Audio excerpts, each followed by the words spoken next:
So good morning. So welcome to this Tool and Techniques session sponsored by Edwards. And it's first of all, I would like to thank you. Thank you for making it so early in the morning, the last day of the meeting, for the ones who are physically here within the room, but also for the ones who are remotely connected. So good morning to everyone. So the title of the TNT today is Seeing is Believing, a predictable and durable treatment of mitral regurgitation across etiologies with the PASCAL platform. So we're going to go afterwards through the main things that are going to be discussed through this TNT.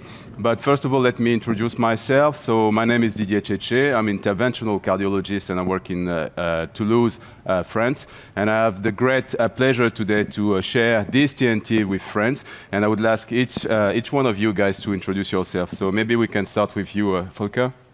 Yeah, thank you very much. My name is Volker Rudolph from the Heart and Diabetes Center in Bad Oeynhausen, Germany. And it's my great pleasure to be here. Okay, Peter. Well, my name is Peter Ludike from the West German Heart and Vascular Center at the University Hospital in Essen. I'm an interventional cardiologist and responsible for the heart failure and intensive care section at our institution. Tobias. Thank you. My name is Tobias Geisler. I'm interventional cardiologist at the University Hospital of Tübingen. Thanks for having me. And at last, Sam. Thanks, Didier. My name is Sam Dawkins. I'm an interventional cardiologist from Oxford in the UK. So guys, we are all now dealing on a day-to-day basis with mitral regurgitation patients, and it's very important to understand what we can expect from the available technologies just to be able to properly treat these patients with predictable and sustained results. So today what we're going to do is try to first understand what could be the impact of the Edwards portfolio in treating mitral regurgitation patients across a wide variety of anatomies. Second, we will try to discuss more into details the features of the PASCAL platform. And at last, we will have a case just illustrating what could be the benefit of this technology. Just briefly, this is the agenda of the session, but we're going to go through it step by step very gradually. And just for you guys attending this session, just to understand what we have today in terms of devices, just to be able to treat not only our tricuspid patients, which has become the main focus today in terms of structural heart disease, but on a more regular basis, mitral regurgitation patients. And you see that we have the combination of this PASCAL device, whether it be the former iteration of the PASCAL ACE, but also the CardioMan device. But we also have TMVR devices coming up, and so it's a very bright future for our patients because the portfolio of available devices is increasing, and the idea could be in the future to try to tailor the device to the anatomy of the patient. So this has been explored. You're going to get that furthermore through a very robust academic trial program. And you can see that we have pivotal studies, early feasibility studies, post-market registries. So we will get all the data necessary to try to understand what is the clinical impact, the benefit that we can expect with these devices. We're going to focus on the PASCAL platform, but we're going to see that during the next hour. So I would just like to remind you that this session, this TNT is designed around the needs for our patients, but also the need that we have just to improve our daily practice. So feel free to interact, to be part of the session, whether you'd be physically here or remotely connected. And the idea is to try to gather all your comments, thoughts, ideas, and we will address them during the session. So the chat master today is going to be Mauricio Taramasso. So thank you, Mauricio, for taking care of all the questions, all the comments that are going to occur, to come up. But feel free, once again, to interact with us. So guys, I guess we can kick off this TNT. So the first lecturer will be Peter. Peter, so you're going to drive us through a talk that is entitled Seeing the Predictable and Durable Treatment for Mitral Regurgitation with the PASCAL platform. It's a quite ambitious title, so I'm really looking forward to seeing what you're going to tell us. Well, Didier, thank you for having me. It's indeed my first time as a speaker at this famous meeting, and I can tell you it's a very impressive scenery here, and I'm quite grateful for this experience, so thank you very much. This is my conflict of interest that needs to be considered in the context of the data we will talk about. This is an ongoing research collaboration with Edwards Life Sciences in the field of atrial valve disease, and this actually is an atrial valve of an 89-year-old lady treated at our institution. Just for your orientation, the aortic valve is on the bottom, so medial is left, lateral is right in the picture. And it's obviously a massive mitral regurgitation, and I don't want to go into detail so much. This lady was judged to be on prohibitive risk for surgery and deemed suitable for transcatheter edge-to-edge repair. Well, this was the intra-procedural view during the procedure, while the edge-to-edge repair device is still on the steering catheter after approximation of the leaflets, and it was a very complex procedure with a lot of steering, a lot of grasping attempts. And since we know from the beginning, or knew from the beginning, that the main origin of the regurgitant orifice was in the medial A2, P2 segment, we were quite happy with this result because there was a reduction of MR, there was residual MR, but our plan was to leave it there because it was very complex to grasp the posterior leaflet, and so we were quite confident to say, okay, let's maybe take a second device, and if it remains like this, it's even okay for this 89-year-old lady because she will benefit symptomatically from this.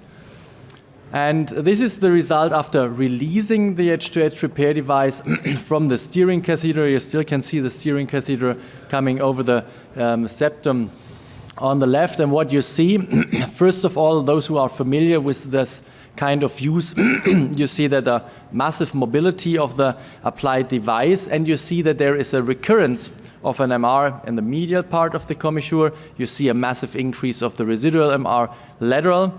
And to make it quite short, we were not able to place a second device in this lady or in this valve because of an immediate increase of the gradient above 10 millimeter mercury. So we had to discharge her with this result. We had to explain this to her relatives, to the referring cardiologist. And since I'm responsible for the TMTT program at our site in 2016, this was one of the worst results in my career. And what we are talking about is that we need to rely on what we see intra-procedural in color Doppler imaging, because when there is deteriorating of the result, when we release the device from the steering catheter, then there is a lot of situations where we cannot correct this anymore. Small valves or anatomical considerations that make it impossible to place a second device. So we need to trust in what we see, and this is what we are talking about today. We have a long-lasting experience with edge-to-edge repair technologies at the West German Heart and Vascular Center. It started early before my time in 2009 with the first mitral clip implantation. We started to run a PASCAL program in 2019.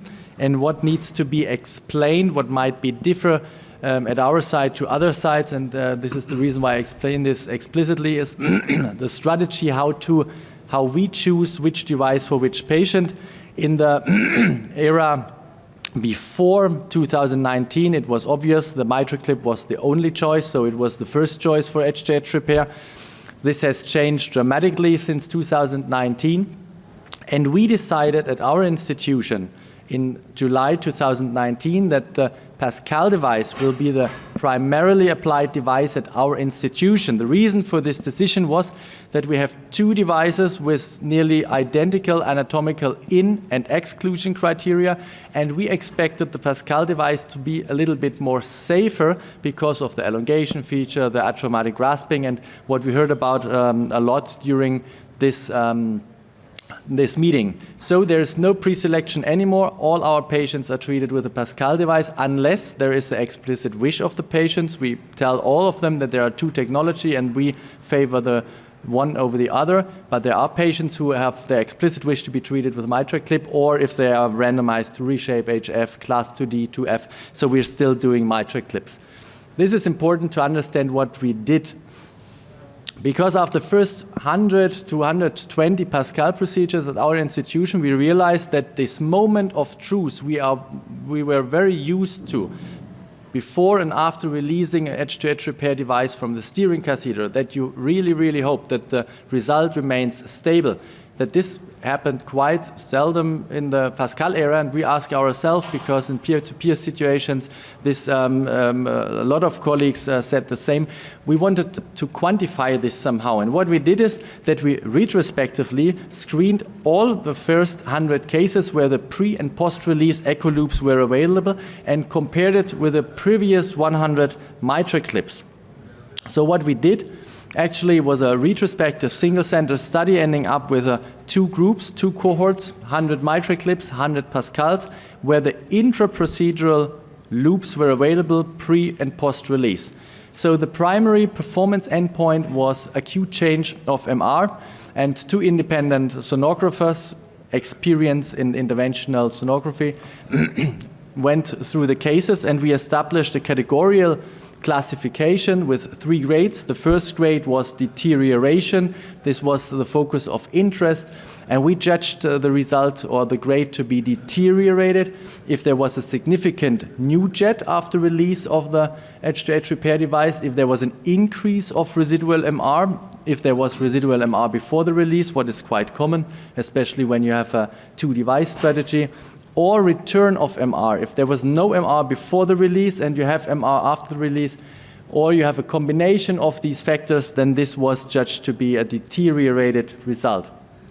Unchanged is when there was no change, no visible or no quantifiable change of MR after release. And there was this third group because we realized that there is a large proportion of patients where there is a little trace before you release the device, and this abolishes completely, so the result even improves. And so we judged this to be an improved result. Due to the fact, what I explained just a few minutes ago, that we don't pre-select the patients anymore, we didn't perform a propensity score matching. Anyway, the groups are quite good comparable. When we start at the top of the table, you see sex, age, and all the other factors, etiology of MR or anatomical features were quite identical between the groups. We had a larger proportion of patients with atrial fibrillation in the mitral clip group that was statistically significant, but this had no influence on the number of patients with atrial FMR and no influence on the LA volume index. So quite comparable groups when we look on the baseline characteristics. This was the secondary endpoint. This was to check what we are doing in general, and what you can see here, both the mitral clip group as well as the PASCAL group showed an excellent reduction of MR to a level of 0 or 1 plus, what in these days must be considered as being a good result. And this proportion was a little bit greater in the PASCAL era, but this was not the main aim of the study. The main aim of the study, the primary performance endpoint, was intra-procedural change of MR after releasing an edge-to-edge repair device from the steering catheter. And this is what we could see, that in 32% of the cases when using the mitral clip, we saw a deterioration of the result compared to 5% in the PASCAL group. In most of the cases, it was a combination of new jets or an increase of residual MR. So this was statistically significant, and even if we did a univariate regression analysis, we could see that there was a ninefold increase of the risk of deterioration when using the mitral clip compared to the PASCAL, and this effect size, this remained stable even when we put this into a multivariate regression analysis, including age, anatomical parameters, or etiology of MR. So what we finally can conclude is, and this was obvious already before this study, predictability and reliability of the results is a cornerstone of an effective and safe edge-to-edge repair procedure. What we saw was that both technologies are well suitable to gain an optimal result for the patient.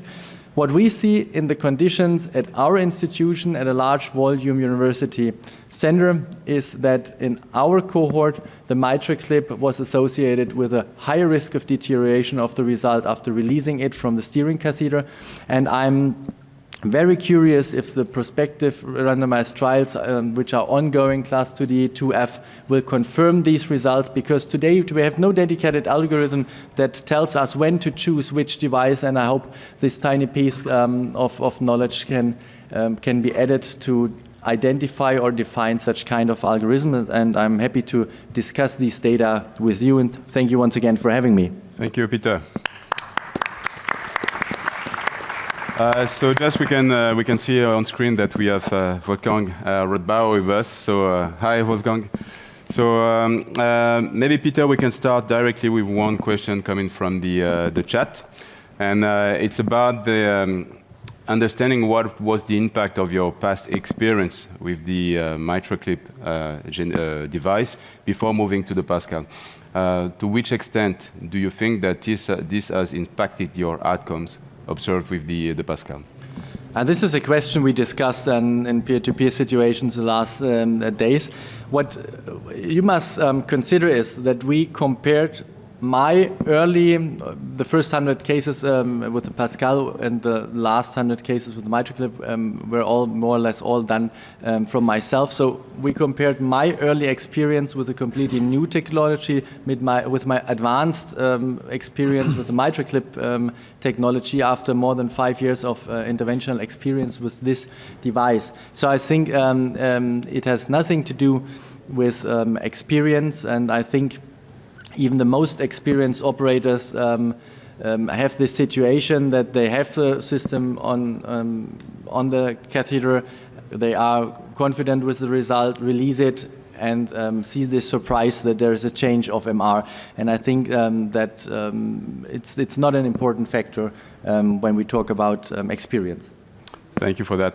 So maybe Wolfgang, do you have any question that you would like to ask to Peter or of anyone from the panel? Yeah. Nice data. So, Dr. Ludike, could you speculate what is the reason that things are changing after mitral clip implantation and are not changing that much after the PASCAL system? Is it the alignment of the whole system, or is it the flexibility? What is the technical reason for that, in your opinion? Well, thank you for this important question, and obviously I cannot give a clear answer because it's not more than speculation, as you already said. I think that three main factors come together. This is first of all the alignment and the kind of fixation of the leaflets in the device, the alignment of the retention elements. This is different between PASCAL and mitral clip. That is the torquing force that the different devices put on the leaflets. And this might be the release mechanism of these devices, because we know that the release pin of the mitral clips enters the clip at the bottom, but goes through the whole system to the apex of the system. So we have a long lever arm that puts a lot of tension on the system, and since it is, and this is the third important factor, since the system is stiffer, you not always see the tension in the fluoroscopy, even if you look for this. So this might be the three most important aspects from my point of view. So let me ask you one final question coming from one of our friends in the audience. It's Bassem Saloum. We've seen that the mitral regurgitation grade is quite predictable and stable before and after release. What about the gradients? The gradients didn't differ, interestingly. It was, I showed this 1 point something before, and at discharge it was 3 point something thereafter, and there was no difference between the groups. And there was also no difference in the transmitral gradient before and after release. We checked this, interestingly there was no difference. Excellent. So we can clearly understand that the results are quite predictable, so we can really try to anticipate what is going to be the imaging outcome and the mitral regurgitation reduction that we're going to get. So Sam, please could you drive us now through seeing the PASCAL in real-world practice. What do we have? Thank you.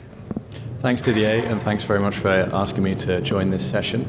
I'd like to present an overview of some of the data that's been presented at PCR London Valves recently on this device. As we've all seen the study data for PASCAL in the mitral position, it's important to see how that translates into the real world. So since commercial launch, more than 3,800 PASCAL mitral procedures have been carried out. And here is an overview of some of the outcome data from this group of patients. So starting with the etiology, half of the patients had functional mitral regurgitation and 29% degenerative, with the remainder being mixed. As you can see, the severity of the mitral regurgitation, 75% severe and 25% moderate to severe. And the outcome with that complex group of patients is impressive, with the post-implantation result 78% having none or mild residual mitral regurgitation. It's important to be able to tell our patients about the safety of this procedure, and that's one of the major advantages of it. 98.6% of patients were free of serious adverse events, and to be able to tell our patients that the risk of intraprocedural death or shift to surgery is 1 in 1,000 is an important number, I think. Looking at some of the outcomes then, just to break this down, learning curve is obviously important. We've alluded to that already, and there's a little bit more data in the next few slides on that. This study started enrolling, or this analysis started enrolling after CE mark. And looking at the patients enrolled in 2020, you can see the outcome of patients ending up with mild or less mitral regurgitation was 76%, and there's a small increase, as you might expect, with the device new to the market in 2021, with 82% having mild or less mitral regurgitation. Another interesting point to bring out is that the device has been very popular and is growing very rapidly, with more than 1,000 cases carried out in the last 4 months. Learning curve is important for edge-to-edge repair. These can be technically challenging procedures. Here you can see that the learning curve is actually quite short, with degenerative mitral regurgitation. Really, after 15 patients, the numbers of patients left with none or mild mitral regurgitation get very impressive. As you might predict, patients with secondary or functional mitral regurgitation are a little bit more challenging to treat, but even then the learning curve is short, and out beyond 50 cases, really impressive results of patients with none or mild mitral regurgitation. Procedure time is very important. I was quite surprised by, in the commercial world, and this is not all very high volume centers doing these procedures, the overall procedural time is actually quite short. After 50 cases, less than an hour for the procedure time, which for a mitral edge-to-edge repair procedure, for those of us who were doing them 3 or 4 years ago, you might not expect those kind of numbers. Moving on now to MyClasp. MyClasp is a post-market study led by Philip Lertz. Importantly, it has quite broad inclusion criteria, much broader than CLASP, with much more challenging anatomy accepted. And the primary endpoints for this piece of work are number of patients with major adverse events at 30 days and the change in mitral regurgitation severity by echocardiography at discharge. So to look at some 30-day data from this study, we have 78% of patients having mild or less mitral regurgitation at 30 days, and mean left ventricular end diastolic volume, we would all expect that to reduce with time with a successful repair, but it's encouraging to see that it reduces really quite rapidly. And at 30 days, there's a statistically significant reduction in left ventricular end diastolic volume. Looking at the breakdown for a single center study, this is the Bad Neustadt experience, and we've just seen 30-day data, this is out to 7 months. You can see that patients with none or mild mitral regurgitation are 85% for all comers, with a higher number for secondary mitral regurgitation out to 7 months. And finally, moving on to CLASP, so we now have the 2-year follow-up data, 124 patients enrolled so far. We have follow-up data at 2 years for 48% of patients. You can see the breakdown there. We've had, most of these patients had the PASCAL P10 device, with the PASCAL ACE device coming on a little bit later. You can see a successful implant rate of 96%, and you can see the number of devices implanted, the mean of 1.4. Procedure time is a little bit longer, which perhaps reflects that this started a little bit earlier in our experience. So survival out to 2 years is maybe difficult to see there. The top line is degenerative mitral regurgitation patients, as you would expect. They have very good survival of 94% out to 2 years.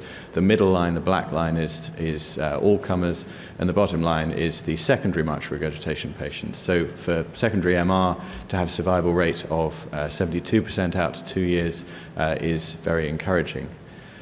Annualized heart failure hospitalization is an important parameter for all of us, and you can see a statistically significant reduction at both time points, out to 1 year and 2 years. Looking now at the echocardiographic parameters, the number of patients left with mild or less mitral regurgitation, firstly, the number is large, and secondly, the number is durable. So out to 2 years, 87% of patients are left with mild or less mitral regurgitation. You saw the 30-day reduction in left ventricular end diastolic volumes. That trend continues and is statistically significant out to 1 year and to 2 years. Now, while we all focus very much on how many patients are left with mild or less mitral regurgitation, what matters to the patient is how they feel. And you can see that 2 years out, 93% of patients have NYHA1 or 2 symptoms. So that's an overview of some of the data presented recently on the PASCAL platform for the treatment of severe mitral regurgitation.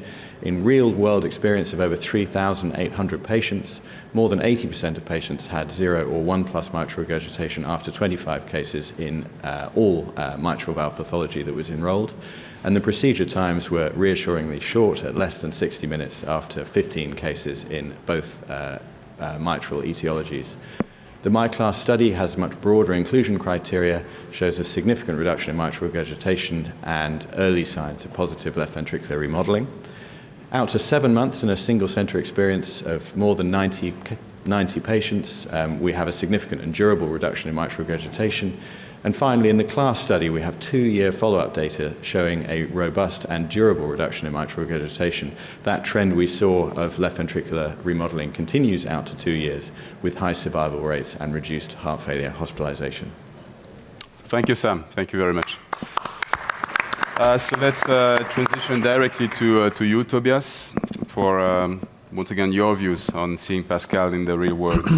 Yeah, thank you, Didier, for the introduction, and it's a pleasure for me to share a case from our center in Tübingen and to add to the discussion of the use of the PASCAL device in clinical routine. These are my conflicts of interest. So I would like to present a 66-year-old lady who we treated recently. She had a history of moderately reduced ejection fraction heart failure, and she had a long-standing history of arterial hypertension, which was refractory to drug therapy. That's why she received a renal denervation a few months ago. So far, there was no evidence of a stenosing coronary heart disease. We performed a coronary angiography because there were suspicious left ventricle wall motion abnormalities, and besides the severe mitral regurgitation, which you will see later, she had also other valve disease, an aortic regurgitation first degree. Her right heart function was impaired, and the pulmonary arterial pressure was at about 50 millimeters mercury. We interpreted this as post-capillary reactive after performing a right heart catheterization. And she additionally had at least moderate to severe tricuspid regurgitation. 2 years ago, she was implanted a pacemaker due to sick sinus syndrome. Meanwhile, she developed persistent atrial fibrillation. It was anticoagulated because of a Schatzfeld score of 6 and a history of stroke. So actually, she was repeatedly admitted to hospital because of heart failure symptoms, and just recently she decompensated. And you can see that there was mainly pleural effusion on the left side, and we performed a thoracocentesis here. And this happened actually despite contemporary and guideline adherent drug therapy, with using an SGLT2 inhibitor plus an ARNI. Here you can see the transthoracic echocardiogram, and you can see the severe mitral regurgitation already in the TTE, and you can estimate the tricuspid regurgitation.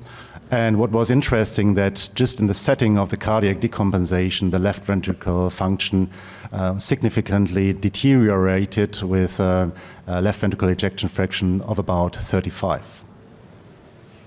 And we performed also strain analysis, and the global longitudinal strain was significantly impaired. And this is, I think, an important information because we have data from the literature looking at the impact of global longitudinal strain in patients with concomitant mitral regurgitation.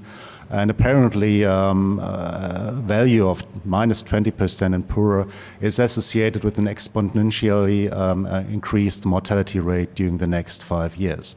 So we have to do something in this patient, and we decided to perform an edge-to-edge procedure using the PASCAL device. And here you can see the procedural images. You can see the broad jet just covering the whole commissure.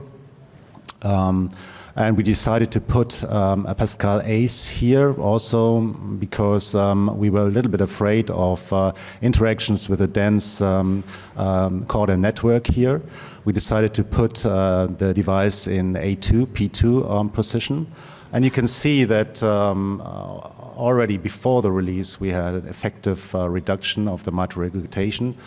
And I can only confirm what Peter has said, that we also observe this in clinical routine and everyday practice, that the result after release is constant with the PASCAL and often even gets better due to the nitinol characteristics of the system.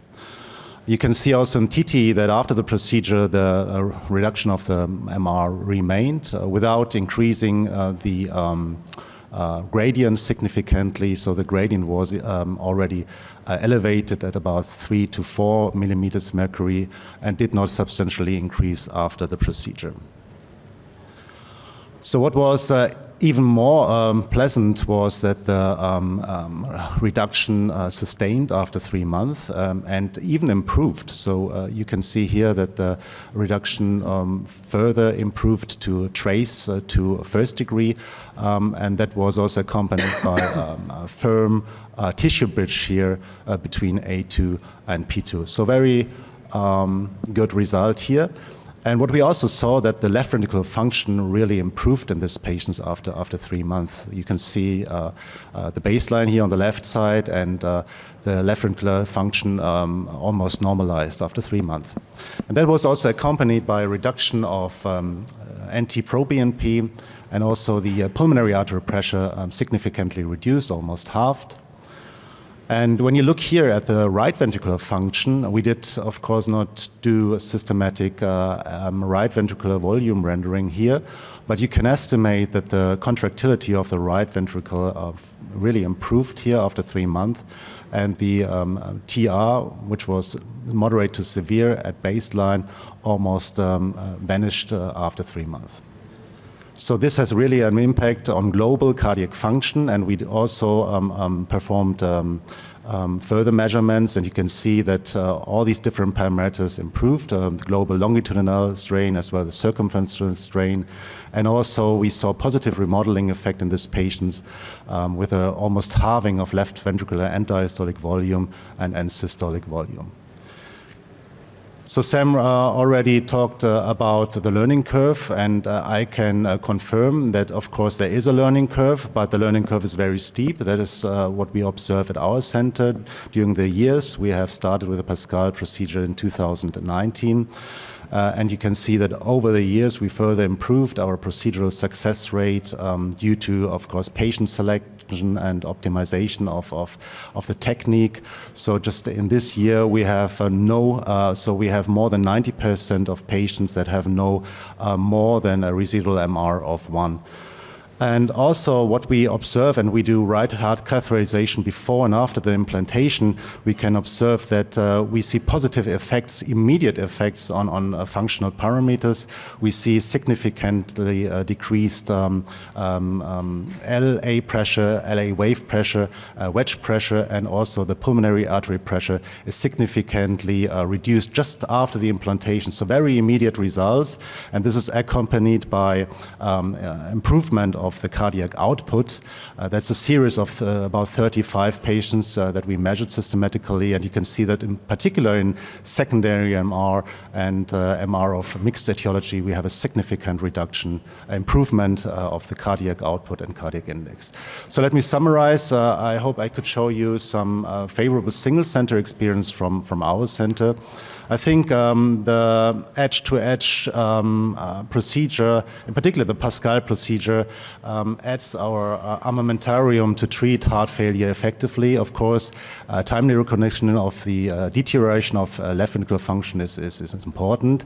We see early positive changes on functional parameters using the PASCAL device just immediately after the procedure, in particular in a secondary MR patient, and this is accompanied by sustained effects after 3 months, as I could show in this patient. Thank you very much for the attention. So thank you very much, Tobias. So we have a couple of minutes for discussion.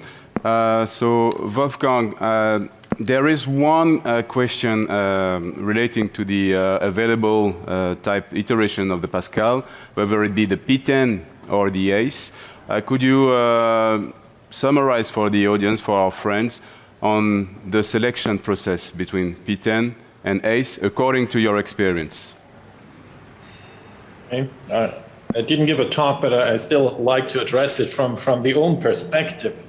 So I think overall the spacer is a new feature that was introduced to the edge-to-edge repair portfolio. And there are two suggestions. We get with a bigger spacer less stenosis, but we might not get with a bigger spacer that much forces on the valves to get an impact on shortening the annular diameter. But what I'm saying is not very well supported by clinical data. So in our perspective, if we are afraid of generating stenosis while treating the patient in a mitral position, we go with a P10 system. And if we want to have strong forces on the leaflets and get shortening of the annular diameters, we work more with the ACE system. So for instance, in the prolapse situation, I think it's kind of wise to go with the ACE instead of using P10. But again, nothing is it's just experience and it's not based on data. But this is very important. This is really the core of the education that any PCR course, sharing experience. So I'm really glad that you shared yours, and it's very insightful. So we've seen, Tobias, that there could be a positive effect on LV remodeling. Have you observed in your practice that LV remodeling could be different with the ACE, with the stronger capturing force, or do you think that it's going to be the same? It's more depending on the anatomy of the patient. So we have not systematically investigated this, but I would assume that this is depending on the reduction of the MR. So we use both systems at our center, the P10 and the ACE. So we have some situations where we favor the P10. The P10, I think, is still a good device in secondary MR in the A2, P2 position. And I would guess that we see probable similar results with both systems. Yeah. Okay. And Sam, you've demonstrated through your slides that the learning curve is quite short, in fact. And after a couple of, let's say, 50 cases, the procedural duration decreases. Do you think that this is related, apart from the experience of the operators, to the ability to treat a wide variety of anatomies with a single PASCAL device? Or do you have another reason for such a short procedural time? I think it's quite a forgiving device. I think you can work with quite a wide variety of anatomy. I take on much more complex anatomy than I would have done previously with this device, and that's largely because of the ability to elongate. That doesn't feature in any of these studies because it's not something you can really measure, but we all have patients who have a previous annuloplasty ring or have a calcified shelf on the above the posterior leaflet, for example, where you would be anxious about getting stuck under the valve. And that's just not an issue with PASCAL because you can elongate. So I think that has an impact on case selection and also the ability to navigate complex anatomy in quite a short period of time. The other point I would make is that as most of us came to PASCAL as experienced MitraClip operators, you often felt the profile of ACE is more close to MitraClip than P10 is. And so a lot of us started by using a lot of ACE, and then you grow to appreciate the features of P10. And one of the challenges with secondary mitral regurgitation is you do your grasp, and you can find yourself chasing the regurgitant jet along the valve, which we all know that feeling. And it feels to me that P10, because of the spacer, it's not putting the leaflet under so much tension, so you get a much more predictable result, and again, a shorter procedural time. Excellent, thank you. So I guess it's time now to move to the recorded case.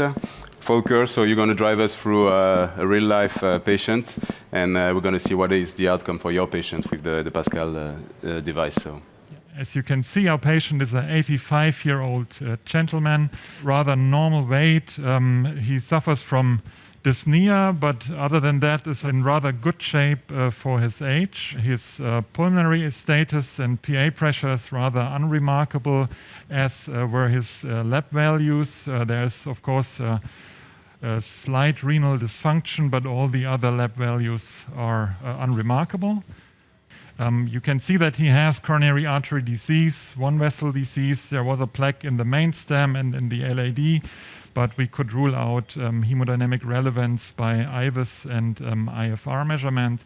And apart from that, there are no diagnoses that are of relevance here. So this is his medication. He has good left ventricular function, and therefore no further medication as the one you see there.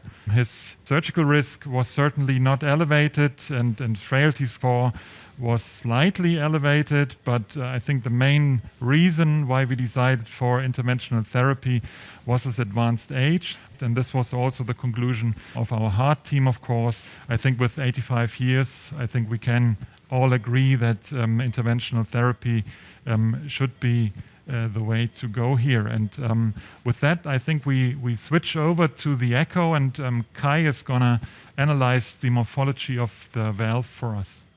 Thank you. Welcome to all of you from my side as well. I want to start with a 3D on-fast view that you can see here in our echo slides that we just recorded a few minutes ago. And you can nicely see on the left side the main problem in this case. We have a broad prolapse of the complete P2 segment, and that's not everything. We also have a small flail in a central position that you can see in the 3D image. When you switch to the right images, you see an eccentric jet and, of course, severe degenerative MR. We calculated the mitral valve orifice area, and it is around 4.6 centimeters square. So we think that we have to talk about gradients maybe at the end as well when we present our strategy. Our strategy would be to start with one device in the center of the valve. Here you can see the flail. And the problem we could face is that given the mitral valve orifice area of 4.6 square centimeters, that if we need too many devices, that the orifice area becomes too small. So we hope that we can use two devices. We will use PASCAL ACE device as the first device, and try to place it really in the center, recognizing that there is a prolapsing segment also then medial from this first device, but in order not to waste too much of the orifice area. And then the plan would be to place the second device laterally from this first device. So this looks okay, and of course we're going to check that in 3D now. So now here we see the orientation. It's actually rather good already. I think we're going to leave it like this, and we can do the clasp check in 3D. So I will start with both clasps at the same time. 3, 2, 1. Going down. You can nicely see that both clasps are going downwards to the pedals, and now I will do it separately. So this is obviously the anterior clasp, and I will check just to make it complete the posterior one as well. So really a very nice feature that was introduced, of course, by PASCAL. And what I also want to do, I want to adapt our fluoroplane so that we don't see the pedals anymore, so that we know if we dive into the ventricle and lose our orientation, that we see it immediately. I think we have them both on the pedals now nicely. Yeah. And now the clasps are coming down. 3, 2, 1, down. We can We see the bouncing nicely. Exactly, yeah. Yeah, we can check orientation once more. I think now this is really a safe situation where you can take time to check if everything is as we wanted it to be. I think we have a good orientation of the device. And there's still some flail segment laterally, I guess. But we will see how it behaves when we close the device. This is another, we can go back to biplane and close the device. Another nice feature that really we experience no problem with repeated grasping attempts with regard to damaging of the valve. So it's really something that we intentionally do. Okay. While closing the device, we introduce it a little bit into the LV. Do you monitor LA pressure and V wave Yes. during the procedure? And is it also a marker of success for you? Yeah, sometimes. I mean, in this patient, we measured LA pressure. It was 25 to begin with, despite this very severe mitral regurgitation. And it just went down to 17. I don't know if we can show this. I think if it's high in the beginning, then it's nice to monitor it. In this case, I'm not sure. I mean, we have an effect here now, but it's just a few millimeters of mercury. I mean, it's nice to have, but it's not mandatory for showing success. Yeah. I mean, it's a combination of different. Yeah, and this is your experience too, I guess. Yes. But yeah. Just compare the right image, which is the actual present image, with the first image in bicommissural view, where we had this severe PSAR zone and eccentric jet. And I think, as it looks like this, we have almost eliminated this eccentric part with the lateral part left, as we expected. But we have to check that in detail. So Would you get a mitral mean gradient just to see the level? That's very important in this case. Gradient is 3. This is still okay, I guess. So I think we go back to the valve and really analyze our residual MR now. First of all, it's important now to look at the medial side if there's any relevant jet there. So far, I haven't seen any. It's a very tiny one. And maybe we can go to biplane and just swipe through the valve in order to analyze that. So your strategy is always to put the second one lateral to the first one, and that's why you try to exclude that there's a medial residual jet. Yeah, correct. Okay. Absolutely. And what is quite interesting with the PASCAL device is the predictability of the result that you're going to get. So even after release, you should get the same mitral mean gradient and the same degree of regurgitation. So you shouldn't expect too much of an increase of the medial jet that we have. Exactly. So it makes sense to target the lateral side. Yeah. And maybe we can go back to 3D and check the residual orifice area. Volker, I have two questions. First of all, will you use independent grasping again to get more control over the prolapse? Open the posterior part again and grasp more of the prolapse. And the second question is, would it be an option to bring the device to a 1 o'clock orientation to get more of the posterior arm of the device towards the prolapse? Or is this something you only rarely consider? No. I mean, it's definitely. I mean, this is definitely an advantage of the device. I think for that what we can do after checking the orifice area now is to go back to our grasp and see if we can really optimize the posterior leaflet. And then this is definitely an option. I mean, it's very helpful to play around with the orientation of the devices, particularly in a complex scenario as this one. I think, Volker, you still see some prolapse there on the posterior side, but there's a risk that the posterior leaflet might roll into the device. So I think it's a complicated suggestion I gave you. Yeah. I think the risk to try to put in more of the leaflet is not very high. Exactly. Here we see. Yeah, my impression was I mean, there's a lot of redundant tissue in this valve, but I mean, we can try to do this. And so can we go back live? I will move posterior now already, and we will open the device. The clasps are still down.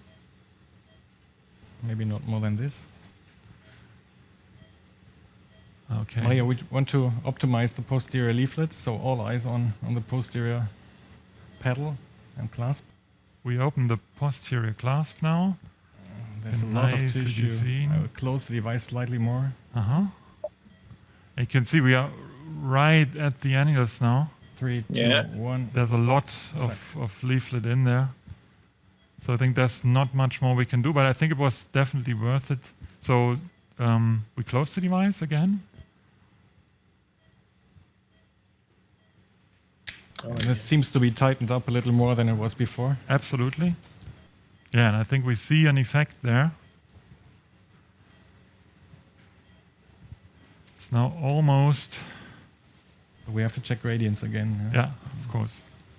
So there's a little chat medially, which I think we will not be able to address, but which is also not relevant. I think before in the area of the device we had much more regurgitation, which is resolved now. And now we have to check laterally, which also looks quite promising now.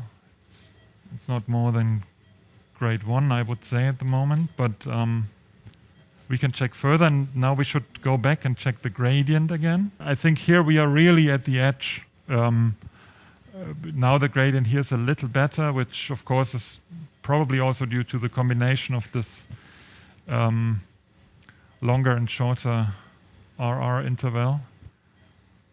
But of course it's a good gradient now, and I think, I mean, now that this was really very useful to optimize this grasp, and I think there's nothing more at the moment that we could do, and so my suggestion would be to deploy the device now and then reanalyze the situation.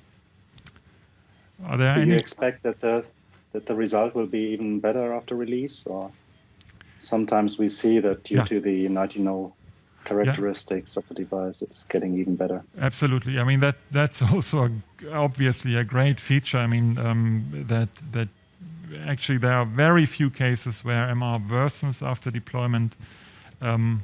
Most cases where it just stays stable, and then also very well lucky cases where it really gets better. So yeah, let's see what happens here.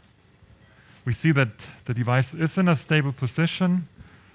You can see it's quite stable, really. Yeah, definitely. And this is also the impression we get on echo. And now we can check for residual MR. I think it looks good at first glance. Could you get another 3D just to see the final clocking of the device and what remains? Yeah, very nice tissue bridge. Yes. There is still prolapse, but luckily, really, we got coaptation by placing this one device, because before we saw that there was a MR also in this region, which now we don't have to address, which is very nice. Yeah, it's beautiful. Yeah. Yeah. And so. And the choice of the ACE likely made the difference because of the ability to grasp more tissue and in a more in a stronger way. Yeah, definitely. No, I think it's a perfect demonstration of first the collaboration as a heart team between the operators and the echo specialists, just to guide you through the procedure, and we could appreciate the beauty and the quality of the images that you could use to deploy the device. And second, the importance of the discussion that you had up front concerning the anatomy of the patient, the type of device that you're going to use, where you're going to put the first device in strategy-wise. And all these little elements made the success, contributed to the success of the procedure. So personally, I would like to congratulate you because it was fantastic, a fantastic demonstration. All right, thank you very much. I mean, I couldn't agree more that it's really teamwork, and I think that's very important now that I really want to thank all the team members here for, I think, the very good images in this challenging situation, to Maria Ivanikova and to Kai also. And I want to thank you for this really great discussion we had during the case here, which was really helpful to do this case. And yeah, I'm looking forward to seeing you all in London.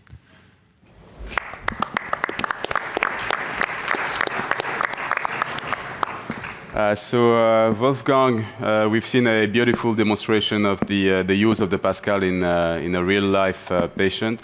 So any issues that you would like to discuss with the team here? I think all the advantages of the system were very nicely demonstrated by Volker and his team. And there's nothing to add.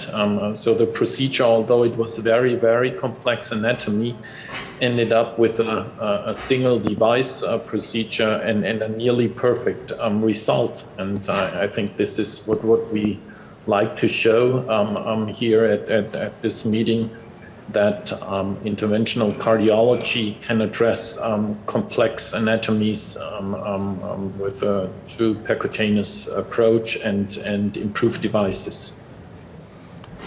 So, Volker, you have lots of congratulations coming from the chat for the didactic aspect of your case, so thank you for that. We've seen through this session that the results are predictable, durable.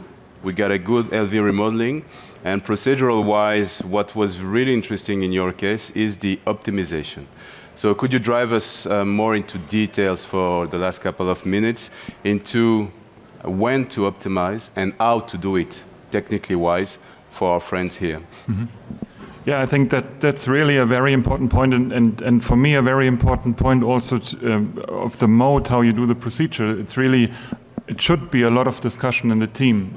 You should, put the device there and then really analyze the situation, take your time, because I mean you have all the time in the world, and it's not, in this situation it probably would have been catastrophic to just move on to the second device, and we would not have a chance to get an optimal result, and therefore I think this is very important to step back and really give the imager the time to provide really good images and to see what is possible. And I mean, it was also great, and we'd like to do this every time now, to have all this panel with our cases, because it was really a helpful discussion and helped us to achieve this result. So I mean, I think we saw in the case that if you we had movement of the posterior leaflet, and so this was the target we had, and I think the way you do it is just to move posterior and then open the clasp and then just see that they get more tissue in there. And again, imaging is crucial for that. So very precise description. So, Peter, in terms of acceptable gradient before putting a second device, what would you recommend? Which threshold would you consider in terms of gradient after the first PASCAL? When we look into the literature, then it's 4.4 something that we should not pass. So we always aim to be below 4. And especially in patients with atrial fibrillation, we aim to be even lower. So I think you should not exchange a mitral regurgitation to a mitral stenosis. This is mandatory in all the cases. So thank you. So I think, Wolfgang, it's time for wrapping up that fantastic session. It was a very nice discussion. So what are your take-home messages for all of us? So first of all, it was a very fantastic session, I think. And I think what we learned here is that the PASCAL system is not just another edge-to-edge repair system. It's more, and it's coming with new technology. It has this interesting spacer concept. It is a nitinol design. It allows for independent grasping, and for safety issues, elongation is an important point. And this was nicely demonstrated in this session today.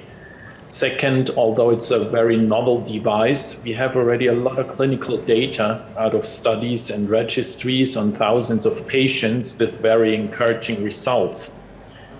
And there are interesting data also out now that we get more durable and more predictable results after releasing the device, and I think this is very helpful.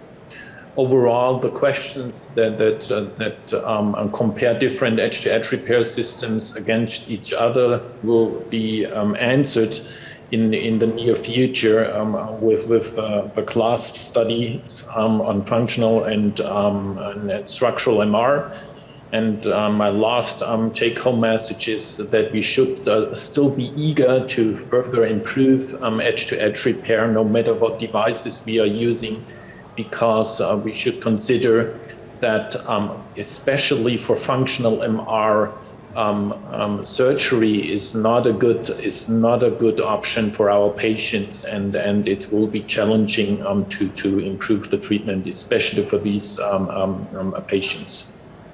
So thank you very much for this really precise and insightful comments.